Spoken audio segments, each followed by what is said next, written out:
Today, I will tell you an amazing story about the Krubera Cave, the deepest cave on Earth, located in Georgia. This cave is one of the most mysterious places on the planet. The discoveries made by Soviet scientists inside the cave were simply astonishing. They had no idea what these objects were, how they worked, or what they were for. But it was clear to everyone that the technologies found in the cave were thousands of years ahead of humanity. In 1967, a Soviet expedition was organized to explore the cave, personally overseen by Leonid Brezhnev, the then leader of the USSR. The leader of the expedition was appointed Ivan Antonovich Efremov, a renowned Soviet paleontologist, geologist, and writer. The expedition had two main objectives: to explore the depths of the cave and find out what had happened to the first group that had vanished without a trace 2 years earlier in 1965. Krubera is a completely unique place. It has its own constant microclimate that hasn't changed for centuries. Inside the cave, there are also underground lakes with crystal clear water. As early as the 1920s, locals spoke of strange phenomena in the area of the cave. They often saw bright glowing lights coming from its depths. People claimed that fireballs and cylindrical objects flew out of the cave, sometimes rising high into the sky. The locals avoided the place, considering it cursed and dangerous. The cave stretches several kilometers deep. However, current research is complicated by the fact that the main entrance to the cave was blown up by Soviet military personnel to conceal access to its secrets. Why this was done, you will find out a little later. So, on July 10th, 1967, the expedition group flew from Leningrad to Kutaisi. Upon arrival, they were met by other members of the team who had already prepared all the necessary equipment. The expedition consisted of 20 people, including scientists, geologists, and engineers. They were accompanied by soldiers responsible for the security of the group and the transportation of food and water. On July 12th, the group began their descent into the cave. At a depth of 950 meters, they set up the first camp to rest and then continued on their way. However, the expedition faced a tragedy. One of the members fell into an abyss and died. This delayed the expedition for a day, as the body had to be brought to the surface. When the group reached a depth of 1,900 meters, they discovered an underground waterfall.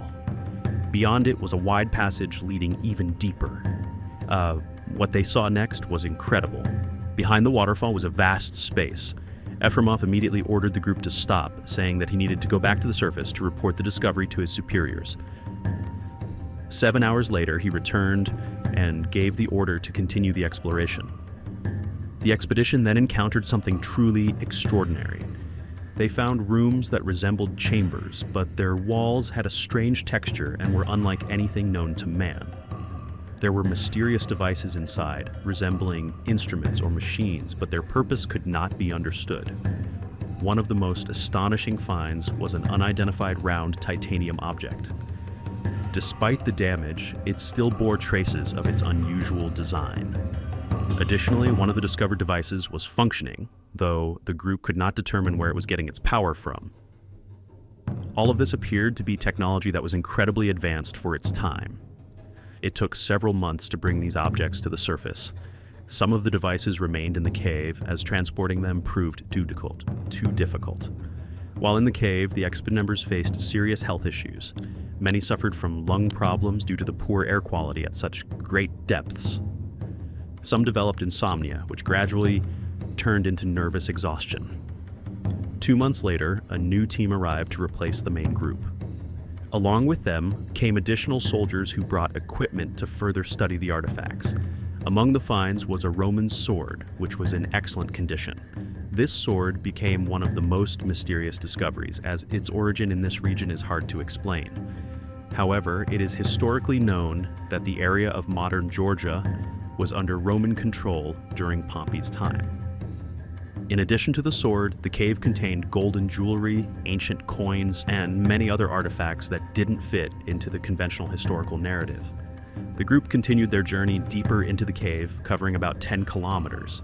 But as they went deeper, conditions became increasingly extreme.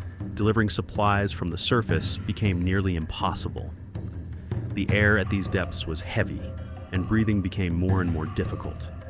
At a depth of around 25 kilometers, Efremov made the decision to end the expedition. He ordered the entrance beyond the waterfall to be mined in order to hide the further path into the cave. When the group reached the surface, it turned out that their actions had been monitored by Sergei Grigorovich Oreksov, the head of the Bagration Military Technical School of the KGB. He insisted that the cave be mined and closed off from further exploration. After the expedition, all the discovered artifacts were sent to Moscow. However, part of them was stored in Sukhumi, where in 1993, during the war, Georgian soldiers were able to evacuate the artifacts and transport them to Tbilisi. Later, these finds ended up in the United States. You can watch a video about this story here on the channel. Efremov was convinced that the objects found were created by a highly advanced civilization that either existed on Earth long before humanity or came from other dimensions. Many Soviet scientists shared this point of view. Interestingly, underwater creatures were also discovered in the cave, creatures that had never been seen anywhere else. These were astonishing beings with translucent skin adapted to life in complete darkness. Studying them became another scientific sensation. The group exited the cave after several months underground.